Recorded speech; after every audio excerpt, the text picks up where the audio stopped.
And KBC radio stations. Save the date, mark your calendars, and get ready for the ultimate football spectacle. Coming to you live only on KBC. KBC, your true sports partner. 随便扔就可以，随便扔不没事，不用对那，随便扔一下就。就让人想起了加速器里面的粒子膨胀。所以这样的事情真的发生了吗？在亚龙的实验室里，绝不可能；在已知的物理学里，绝对不可能。我们觉得不可能。行，现在还相信医学。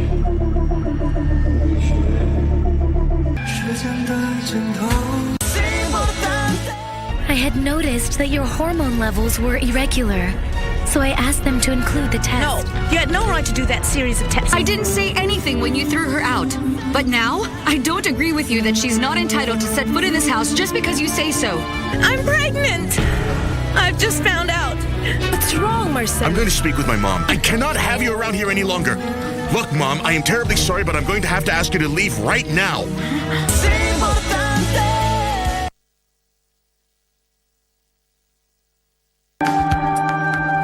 Mamako ikifika kesho jioni kabla jarudi, Mama Jabali ataanza kuhamia huku for good.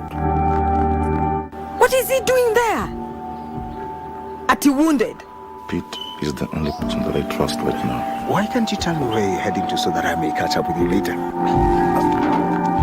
Hapo kwa kinywaji. Hatuwezi pata mtu delivery? Ni ya maziwa peke yake. Kwani who is this guy? You're the one who brought him into our lives. Hii idea ya kuibia mzae shamba. Si ilikuwa idea yako shwali. Sasa unaniruka. Kwa hivyo ningezalia mwizi. Jen, I don't want this man to continue being in my house. Your house? I didn't know you're back. Anaweza kuwa nakufa hapa. Wewe na mtu anakufa na ameshikilia chupa ya pombe. Baba Jiri kuja. Sasa kuingilia kazi ya Mungu.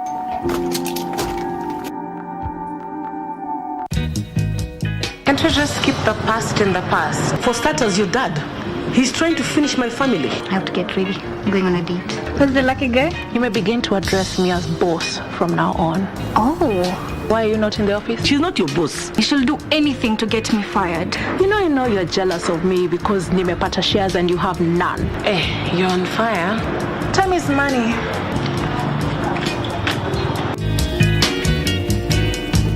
If you know I like you, yes. So nitakusaidia. Please. Kama unajipenda utatoka hapa hivi sai haraka sana.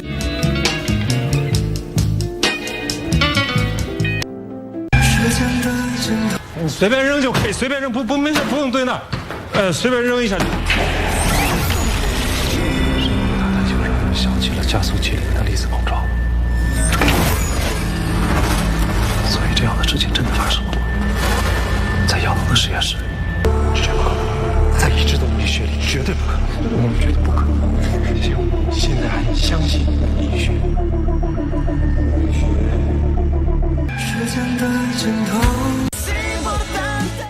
I had noticed that your hormone levels were irregular, so I asked them to include the test. No, you had no right to do that series of tests. I didn't say anything when you threw her out.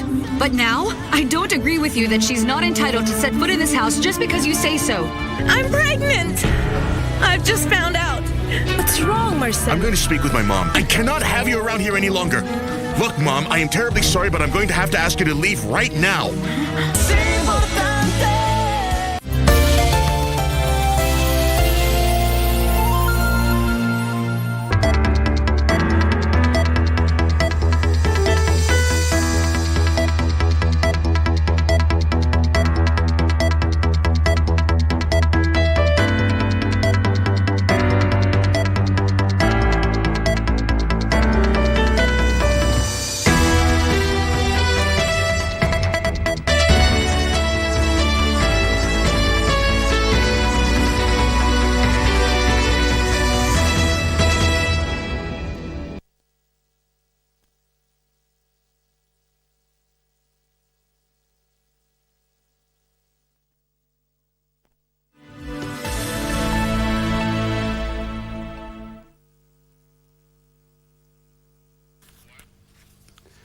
Good afternoon. This is the Great KBC, just in time for KBC Lunchtime News on this 10th day of January 2023. My name is Njue. Byron Abuli will be assisting me in the sign language interpretation. We have a comprehensive bulletin lined up for you. And talking about a comprehensive bulletin, we begin our live coverage all the way from the corridors of justice, the Milimani Law Courts to be specific, where our court reporters are on standby. I can see Mike Mwandiga, who is on standby to give us... You do remember the Keto House Shisha Club saga, where a number of bouncers attacked reporters and also security officers? Well, they had their day in court, and Mwandiga is here with the latest. Over to you, Mwandiga. Well, a very good afternoon to you, Ben Troy. Of course, you're coming to you live from Milimani Law Courts in Nairobi. And today, the Milimani Law Courts has issued a warrant of arrest to 10 security guards and to 10 security guards of the Kettle House Club who are being charged with assaulting police officers and journalists. And 11 of them were arraigned in court today, and they faced 7 charges of assault, and they have been released with a bond of 100,000 shillings with alternative cash bail of 30,000 shillings, and their case will be mentioned on 24th of January. And here is my colleague Ruth Wamboi. Maybe what can you say more about this case? About the case, you saw that the judge was also very from the look of things, the way you could look at him, he was not. The matter was not was at heart for him. Principal Magistrate Gilbert Shikwe, and you saw that he issued a warrant of arrest. That's a very key issue to highlight in this case, because the 10 of them are suspected to have been released on a cash bill, on a police cash bill of 5,000 and 10,000 bond. Now the magistrate was key to point out that despite of them having been released on the 10,000 Kenya shilling or 10,000 bond, they were supposed to be here in Milimani today to plead guilty or not guilty on the charges that are facing them. So on 23rd of 24th of January, it will be very key to see them. Maybe they might be brought before the pre-trial, which is supposed to take place on 24th. So we'll be here following up on the matter to know whether they'll be brought before the 23rd or the 24th of January, and see how the events unfold. Because you see, even our very own Jen Kibira, who was in court here, was assaulted, and he was stabbed at the back. So this is a very case that we are following up keenly, because an assault against a member of the Fourth Estate is an assault against the whole nation, because those are the people that give the public out the information. Oh, thank you so much. And Ben Troy, to you. Ben Troy? Yes, and Mike, Shisha is outlawed in the country, and from the look of things is that they have been charged with assault. Any news on the charges leveled against the sellers and maybe those who are using, because Shisha is already an illegal substance, and actually they have only been charged with assault? Well, thank you so much, Troy. That's a very good point. Yes, indeed, Shisha was banned in Kenya in the year 2017, and today, among the 11 who were arraigned before Magistrate Gilbert Shikwe, 2 of them who are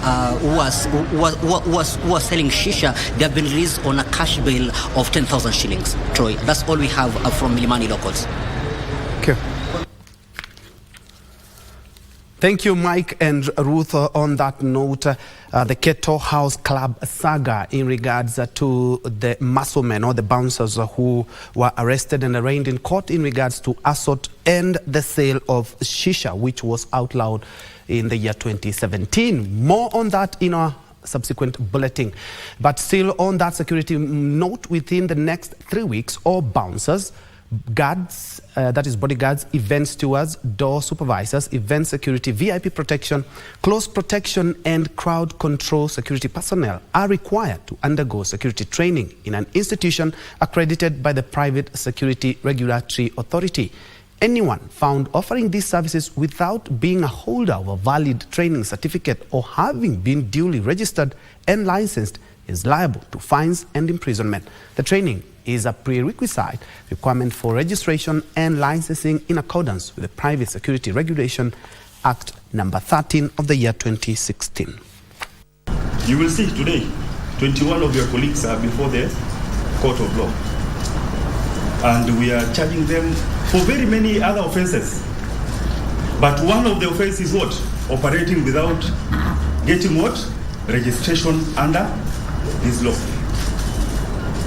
You must undergo vetting. We must know who are you. Okay? Under what framework of law are you operating? What capacity do you have to offer private security services? And in the event your clients have interfered with your rights as a private security service provider, this law provides for a recourse mechanism.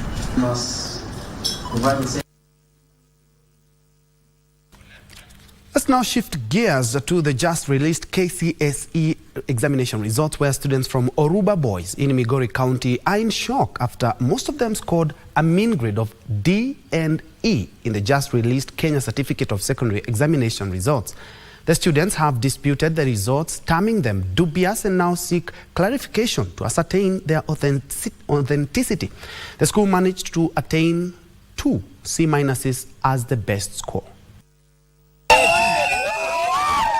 A cry of despair can be heard near the offices of the Migori County Director of Education Office.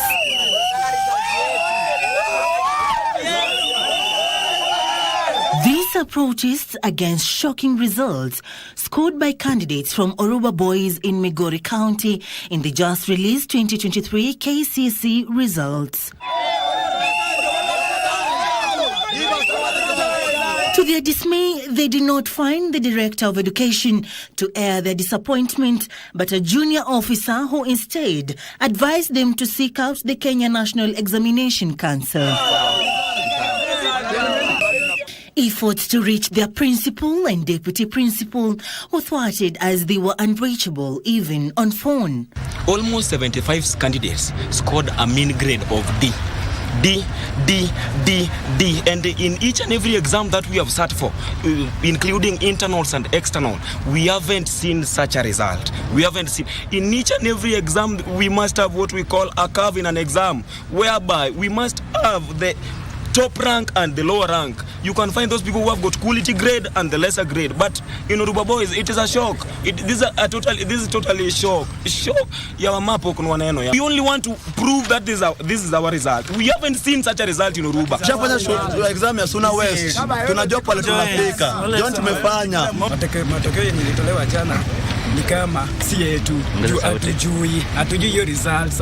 Mimi nilikuwa niko tu relax nikijua nitapita, but Kenya ilikuja D- napeleka wapi? Hiyo si result yangu. Yenye hata wakiacha hivyo, hiyo si result yangu. Acha tu ni pretend niliacha shule sijafanya KCSE. Hiyo acha tu ni pretend.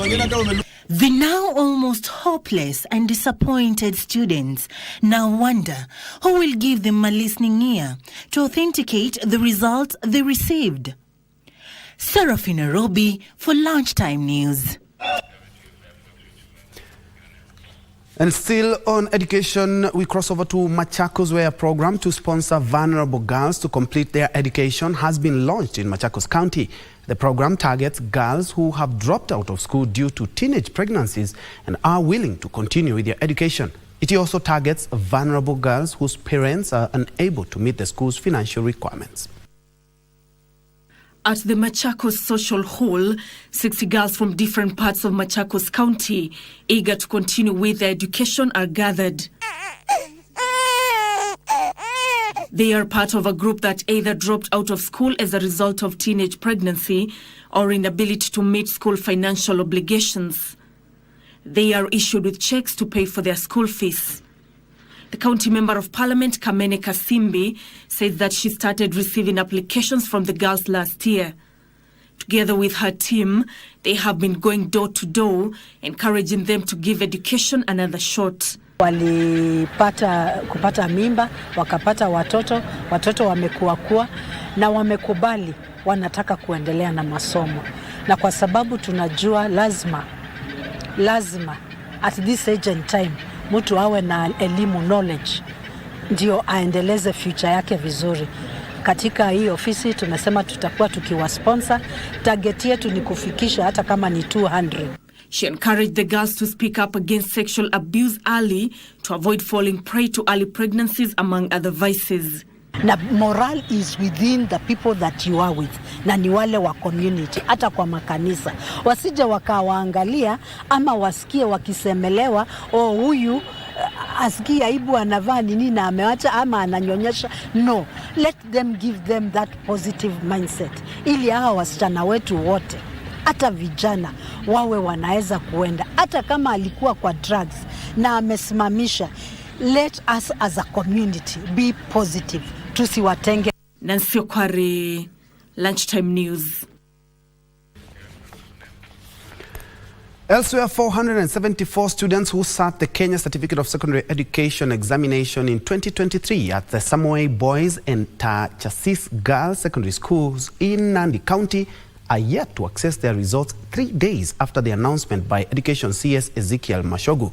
Leaders and parents in the county are demanding clarification on the matter from the Kenya National Examination Council (NEC). These as top-performing schools in the country continue to celebrate their results. Has the details.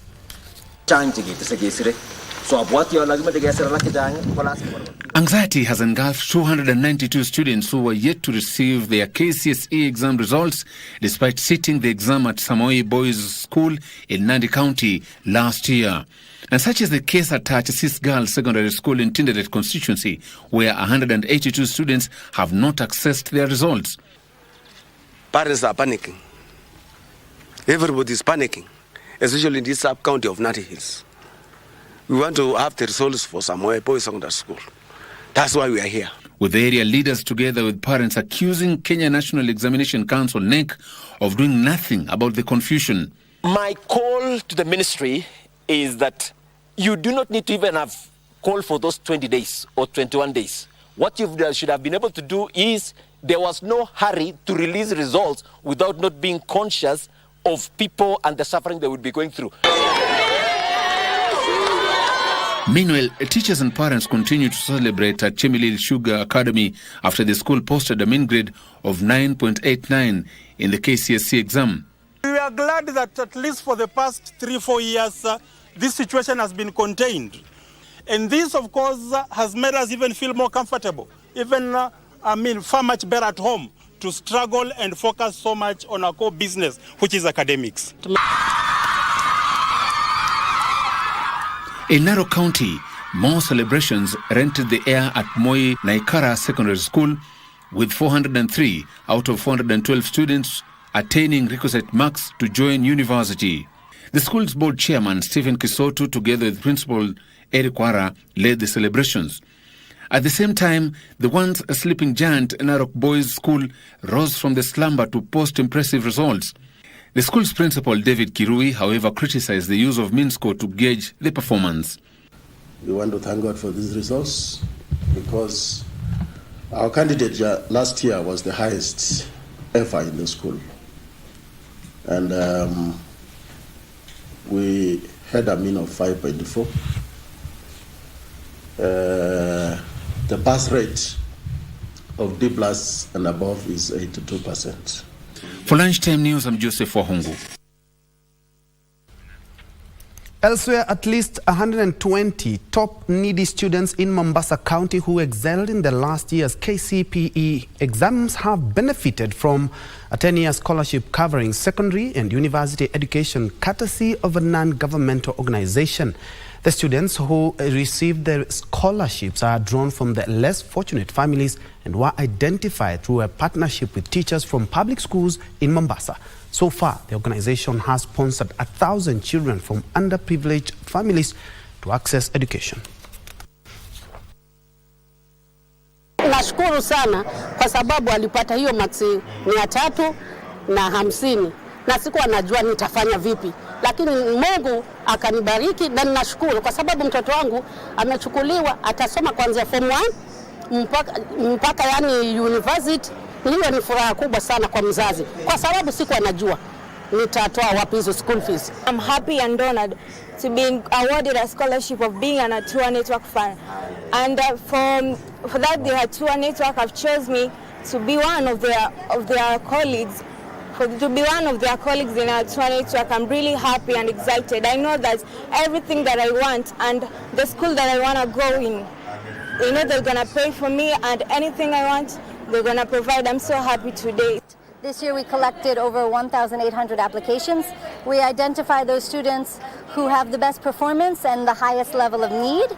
This year we've selected 120 boys and girls from across the schools of Mombasa, and we're excited to provide them with high school scholarships, university scholarships, mentoring on soft skills, counseling and guidance, and to help them to achieve in their life as professionals who can support themselves and support their families in future.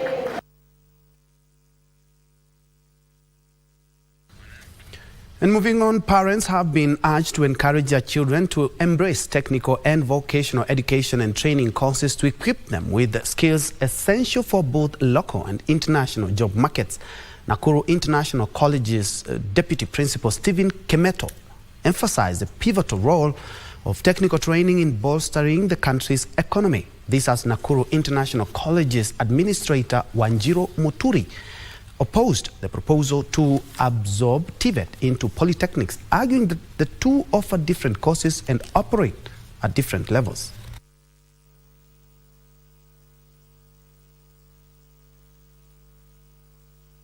For the KCSE results which were released, we know quite a number of students have not made it to university.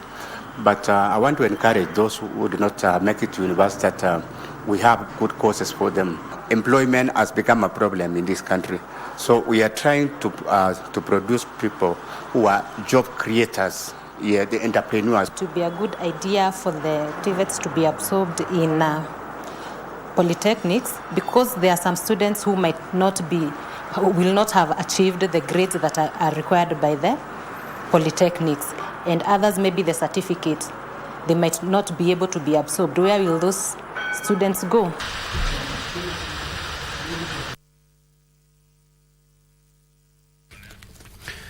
A section of Ford Kenya legislators under the Ford Kenya Parliamentary Group has continued to push for the release of the National Government Constituency Development Funds, saying that without the funds, it will be difficult for heads of schools to sustain learners in school.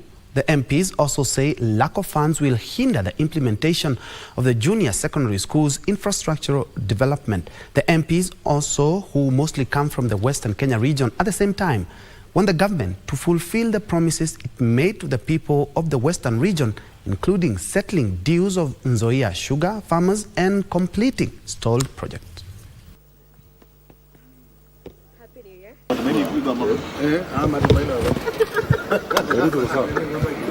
When you look at last year's poor performance in the national examination, it is due to inconsistency in the distribution of bursary funds arising from delays in disbursement of CDF funds. And you can see that this year it is even worse because the students have opened without any single funds being dispersed to the schools. We want to see the executive orders, the presidential orders and directives being honored. My brother talked about Sangalo. When the president was in Bungoma, he directed that Magemo TTI be advertised and be allocated money. Up to now, nothing has been done.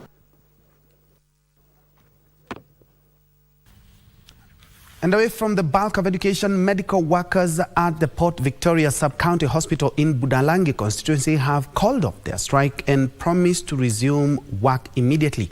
The Nurses Union Chairman, James Emusugut, said the decision was arrived at following a consultative meeting with the county government and security personnel. Busia Deputy Governor and Health Minister Arthur Odera welcomed the resolutions, even as he cautioned leaders against spreading falsehoods that the county government has failed to supply drugs. Our role is to try and solve the problems that cause the strike. Kwamba kuvuruga, kuumiza. Mimi nina furaha kubwa sana siku ya leo. Tumejadiliana, tumetatua matatizo ambayo ilileta mgomo huo, na tumekubaliana kwamba wahudumu wa afya katika hospitali hii warudi kazini kuanzia kesho. Heko kwa vyama vya wafanyikazi wetu kwa kuona kwamba nia yetu pamoja, tukiwa na vyama, mkuu wa idara ya afya, kwa serikali ya kaunti pamoja na county assembly ni kuhakikisha kwamba wananchi wa Busia wanapata huduma za afya ambazo zinafaa. Kila mtu amekubaliana na hilo. Tumeahidiwa ya kwamba tunaenda kuwa na security ya kutosha katika hospitali. Matukio kama hayo hayatatokea tena. So tunahimiza wafanyikazi wa afya katika hospitali hii wataweza kurudi kazi kuanzia kesho asubuhi. And from Bunalangi to Mpeketoni, where Lamu County Senator Joseph Gedhuku has raised concerns over the deplorable state of Mpeketoni Sub-County Hospital. The senator wants the county government to take immediate action to improve healthcare services and ensure patients can access medicine. Speaking during an inspection tour of the hospital, the senator said there was a severe shortage of medicine and lack of proper medical equipment. He emphasized that the hospital is currently unable to provide adequate healthcare services to the residents of Mpeketoni Sub-County due to these deficiencies.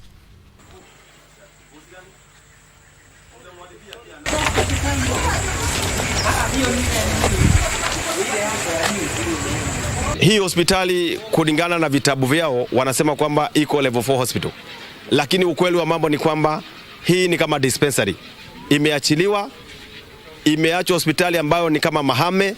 Hakuna kazi ambayo ni ya maana hata madaktari wanaweza kufanyia pale, wanakaa tu. So hata ule daktari unamsubject into another unnecessary problem ya kudiagnose ule mgonjwa magonjwa na shida ambayo anapitia. Mochari nayo imekuwa changamoto sana kwa sababu wale ni wapendwa wetu, tunawapenda, isipokuwa wametutangulia. Ni tungeomba serikali ya kaunti iweze kutengeza hiyo mochari, manake sasa ukija upate umeleta mtu wako, wengine wamelazwa chini, pia wewe unapata ile mshangao, unastuka, unashindwa. And still at the coast, Mombasa Governor Abdul Swamad Sharif Nasir has been to heighten service delivery to Mombasa residents irrespective of their political backgrounds. Speaking during his coronation, Abagusi spokesperson in the coastal region, Evans Momanyi, pledged to politically unite all communities and regions in the county. At the same time, Momanyi vowed to work closely with the leaders in the county for meaningful development.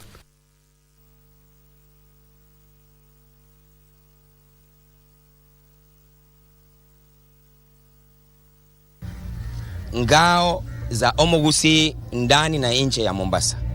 Na pia nitahakikisha kutetea jamii yangu na jamii zingine ambazo zinakaa katika mkoa wa Pwani katika kuwekwa pamoja ndani ya serikali na kukaa katika meza na kuwatetea vile ambavyo nimekuwa nikifanya kama sikuwa na mamlaka.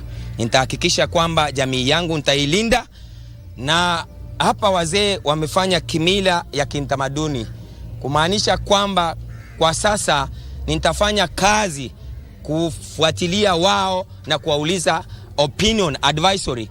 Tangu zamani nikamwambia wewe bila na kuona mambo yako ni mazuri. Wengine tuwasaba jaribu wakatushinda, lakini mshikamano wa Wakisii kupitia huyu tutasonga na huyu atashikanisha watu wote. Huyu hewa ni hakuna mahali hawezi kwenda. Hakuna mahali utakanyaga. Yeye atakufanya ukanyage. Tumejua Wakisii wana tatizo moja moja hapa na pale. Tunachoomba sasa ni kwamba mzee, wewe ushikilie bendera hiyo na Momanyi ushikilie bendera hiyo, na ile upinzani munayo muiache, kwa sababu mmeshindwa kupata faida zenu kama Wakisii kwa sababu ya kutoshikana pamoja. Matatizo munayo nyinyi Wakisii ndio matatizo tunayo sisi wa Mijikenda. Tumesoma kutoka kwenu leo kwamba mmeanza hii safari, sisi pia tutaendelea na safari hiyo, lakini kitu muhimu mulete umoja zaidi kati yenu. Now from politics, a Nairobi Member of Parliament Esther Passaris has called on the national government to release the Gender and Affirmative Action Funds in a bid to address the critical issue of sexual and gender-based violence (SGBV) in the country. Passaris said that there is need to ensure that the necessary resources are allocated to combat the society problem. Speaking during an inspection tour of Nairobi's sexual and gender-based violence police units, Nairobi County Women Member of Parliament Esther Passaris emphasized the urgent need for financial support to strengthen efforts in the fight against sexual and gender-based violence. And we also need to look at recurring expenditures like, the food, etc., where we hope that we will all sit down together and look at how best we can ensure that we serve the SGBV survivors. She further underscored that these interventions are crucial in creating a protective environment and offering holistic support to those affected by sexual and gender-based violence. So we are not able to fully implement some of the programs that we have, but we are getting there. We are confident that the economy is going to improve, and therefore the funds are not going to be a problem going forward. The proposed allocations of funds aims to bolster initiatives such as the establishment of safer shelters, provision of legal aid services, implementation of community awareness programs, and support for counseling and rehabilitation services for survivors. We see recently we've had femicide also on the rise. We've had people that log into dating sites and get lured by people who end up killing them. So we've got a crisis. And what happens with this is not just unique to Kenya, it's all over the world. Create awareness to everyone so that we can bring down this GBV. We do not have to have GBV. So we have to create a lot of awareness. We have to talk to people out there so that they can know that this GBV has to come down. The advocacy efforts also resonated with policymakers from both county and national levels, prompting discussions of the urgent need to look into the matter. For Lunchtime News, I'm Alvin Kaunda. Very well, after that news marathon, it's time for us to take a quick breather. But when we come back, we still have more news. Not forgetting also in business and also the latest from the world of sports.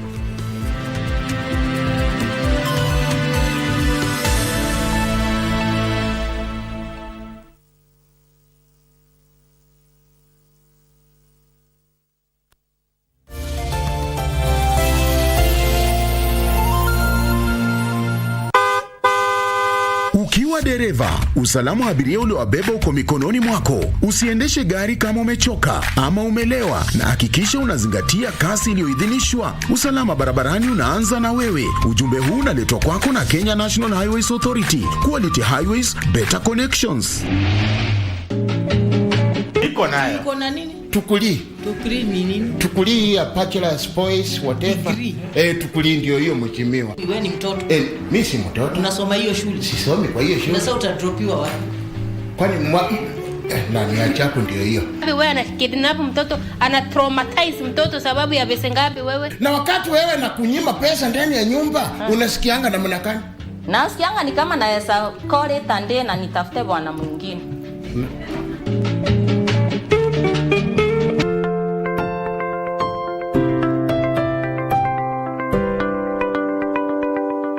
In a world filled with uncertainty, there is one thing we can always count on: the power of compassion and generosity. Every day, families in Kenya face unimaginable challenges and hardships. They struggle to put food on the table, provide shelter for their loved ones, and access basic health care. But today, you have the power to make a difference. By just contributing 1 shilling and 50 cents from your airtime, your generosity can provide access to sanitary pads, nutritious food, clean water, education, and life-saving medical care to those who need it most. To support this cause, please tune in to your favorite radio station under the KBC umbrella for step-by-step instructions on how to subscribe. KBC Helping Hands. Together, we can make a difference and bring hope to those in need.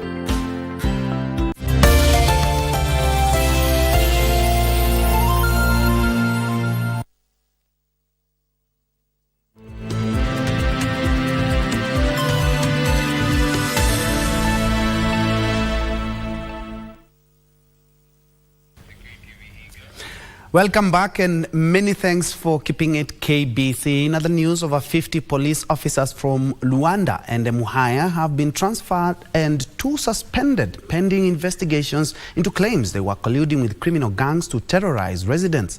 The action follows a public outcry of inaction by police officers to crack the whip on criminals.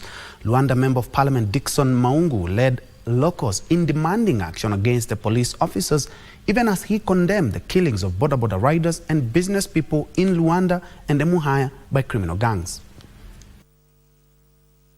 Kuna kijana anafanya biashara hapa Kuipanga, hapa Luanda Big Ben, anaitwa Job. Alifuatwa na watu na akakatwa kwa mlango yake pale Kuipanga. Hadi saizi hata hajapona. Kikulacho wako ndani yenu. Pota unaitwa usiku sako. We cannot allow criminals to run our country. We cannot allow criminals. Yani wamerejeza na police station. Schools heads have been urged to induct junior secondary school teachers into the merged learning areas under the competency-based curriculum for seamless implementation. A spot check by Channel 1 in schools within the Lakeside County and City of Kisumu established mixed reactions among teachers regarding the rationalization, as Wycliffe Okech reports. So the next number will be the rationalization of select learning areas under the competency-based curriculum following the advice of the Presidential Working Party on Education Reforms has left learners and teachers somewhat confused. Initially, learners had 14 learning areas to dispense with, but such have since been revised to 9. So this is the smallest. The learners and teachers alike, however, posit that the rationalization is somewhat quite ambiguous to comprehend. With the last year, the 14 one, it was easier. The student knows that today is life skill, tomorrow is health education. But now I come in class, I want to teach a different, two different things in the same lesson. It's a bit challenging. We are finding that even if it has changed, but there are some learning areas that as students, we are not getting it well because they are more than our age. Yes, we can't understand some of them. On that note, therefore, Elion Diek, the chair of the Kenya Primary School Heads Association Nyanza chapter, is urging school heads to carry out an induction exercise for the JSS teachers for seamless implementation of the merged learning areas. It is now upon us as the heads of institution to induct our JES teachers. It is true that because of the shortage, but not very much, because of the shortage, we have assigned some of our teachers some learning areas that they did not do. I think so far it is good because in terms of even the number of books the learners need to carry as they come to school will certainly be reduced. So I think it's a good thing that the government has decided to do that, because the teachers now can go into details of those particular learning areas. Even for the parents, the number of books have been reduced, and that means that also the finances that we're using to buy the books, it has also been reduced. For Channel 1, I am Wycliffe Okech. Now, as schools reopen for the first time, many secondary schools in Thika are still grappling with the influx of students joining Form 1, the principals calling on the government to pump in more capitation for the construction of new classrooms. Most public schools have reverted to converting makeshift tents in classrooms in readiness for Form 1 students expected to start streaming next Monday. While thanking the government for releasing 32 billion shillings for capitation, 12 billion being slotted for construction of new classrooms, the principals feel overwhelmed as their facilities are overstretched as they try to ensure to meet the 100% transition government policy. The most affected schools are MP Shah Chania Boys High School and Chania Girls High School, which are struggling to accommodate almost 2,000 students. MP Shah Chania Boys High School Principal James Getao says they will continue learning intense as they expect over 500 new Form 1 students next week, and the number is expected to swell. The government is doing the much that it can, because when the government is setting capitation, there's some money that they said, and that little money is normally set aside to improve infrastructure. But I would say that it is not enough because of the issue of the 100% transition. Chania Girls High School Principal Mary Mwangi says she has to erect more tents to cope with the increasing number of students, saying her school has a population of 1,550 students. Even the incoming Form 1s, we expect a similar number to also have their teaching and learning taking place under the tents. Meanwhile, the transition of curriculum from 844 system to the competency-based curriculum CBC came with its demands, with many schools struggling to meet. In Oljororok constituency, leaders are working round the clock to improve learning facilities so that learners can have a conducive environment to study. Oljororok constituency Member of Parliament Michael Mushira, who officially opened renovated classes in Uhuru, Gatitu, Nyairoko and Lesirko primary schools in Oljororok, stated that the renovated classes will promote conducive learning environment for all school-going children in the area. Tumekuwa na shule ambazo ziko na madarasa za mabati na madarasa za bao, lakini hizo zote tumeenda kama tumezimaliza. Na nia yetu ni kuinua masomo katika hii constituency yetu. Tunajivunia kwa sababu shule zetu sasa hasa hapa Oljororok zimewekwa tiles, zimewekwa cabros, zina renovatiwa, zinakuwa hata kama polytechnics. Beatrice Gatonyangetich, Lunchtime News. Moving on, students from Utalii College will now have an opportunity to work in the United Kingdom after the signing of a Memorandum of Understanding between GR8 Recruitment, EM Holiday Recruitment, Highland College in the United Kingdom and Utalii College. Utalii College Chairman David Wamatsi confirmed that more than 400 alumni of Utalii College are working in the UK courtesy of GR8 Recruitment. The agreement is aimed at improving education in the hospitality sector between Kenya and the UK.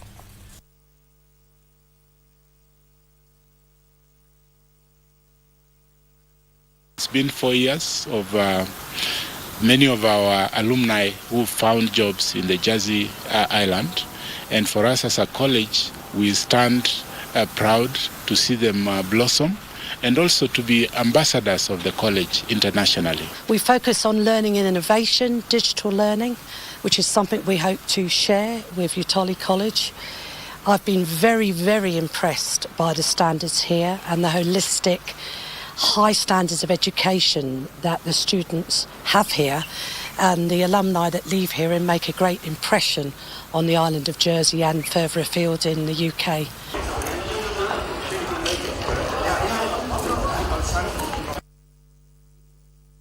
In other news, a section of foreign investors in Malindi and Watamu in Kilifi County are decrying alleged rampant land grabbing and property fraud. The investors are now calling on the government to intervene and crack the whip on rogue elements who they claim are interfering with investments and the creation of jobs in the coastal region. The foreign investors, through their representatives Katani Alberto, say the tracts of lands worth millions of shillings were grabbed from 2013 despite owning the land since 2006.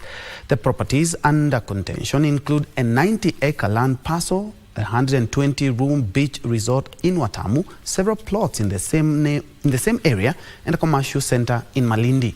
The investors claim the grabbers were working in cahoot with officials from the Ministry of Land to acquire the property illegally. They now want the national government to intervene. There is some my friend from Italy come before 2005, 2006 to invest a lot of money in Kenya.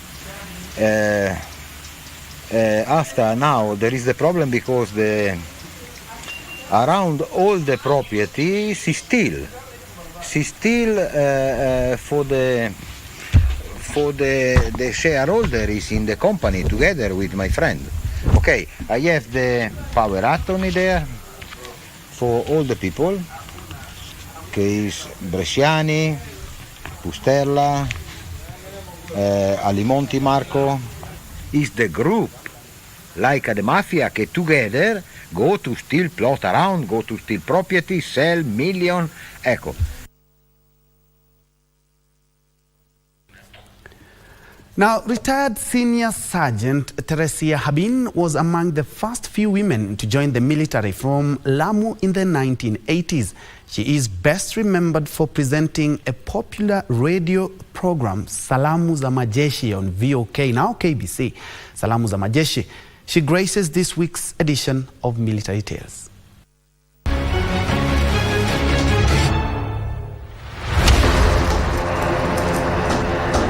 For this week's edition of Military Tales, we travel to Mombasa County to meet one of Kenya Defence Forces veteran, Teresia Habin, who served in the Kenya Army and retired as a senior sergeant. Nimezaliwa sehemu ya Garsen, location ya Salama location, mwaka wa 62. Lakini mwaka wa 68 wazazi wakahama from Tana River wakaenda Lamu. Na hapo Lamu ndio niko mpaka saa hizi, na nilianzia skuli yangu ya primary Peketoni mwaka wa 72 wakati tulipohamia tu hapo. Nikafanya mtihani wangu wa CPE na nikaitwa Tarasa High School. Nikaenda pale nikasoma miaka 2, halafu nikaingia jeshi mwaka wa 80. She was part of the first batch of women to join the military from Lamu, enrolling in the Kenya Army in 1980. Mwaka wa 80, 27 December ndo nimereport Langata, ambako ndio nilifanyia training yangu ya kurutu for 6 months. Halafu nikapelekwa Women Service Corps kama kikosi changu cha kwanza, ambako wanawake wakati ule miaka hiyo walikuwa wakifanya kazi. Habin admits it was not a walk in the park, especially being a woman back then and from the coast. Kwa kusema kweli haikuwa kwa mawazo yangu kuingia jeshi, lakini niliposikia December hiyo, it was during the holidays, niliposikia kwa wanajeshi wanakuja kuchukuliwa Lamu, mimi nikaenda. Ni ile hali tu ya kutaka kubuni mambo, nikaenda. Na tulikuwa wanawake 3 na bahati tukachukuliwa 2. Tuseme mimi naweza kusema nilikuwa mwanamke wa kwanza kuingia jeshi miaka ile kutoka Lamu County. She was attached to a women corps wing of the Langata barracks. She also trained as a clerk in the military. As a female soldier in the 80s, she was able to navigate through challenges like his male counterparts. He recalls one frightening incident during training. Katika jeshi hakuna ugumu, sababu kama mwenzako anaweza kuchimba shimo aingie ambao ulikuwa unaitwa handaki, nawe pia unachimba lazima uingie. Kama ni kitu ambacho kinaitwa route march, you have to walk. Kama ni kilomita 10 ambazo mwenzako ametembea na mko pamoja na umebeba mzigo na yeye amebeba mzigo, lazima na wewe utembee kama yeye. So tulipoenda kichakani kufundishwa jinsi ya kuchimba handaki, jinsi ya kuepa adui na kujisaidia, mahali nilipo roll kuamka hivi nikaamka kuna nyoka yuko pale na siwezi kuondoka.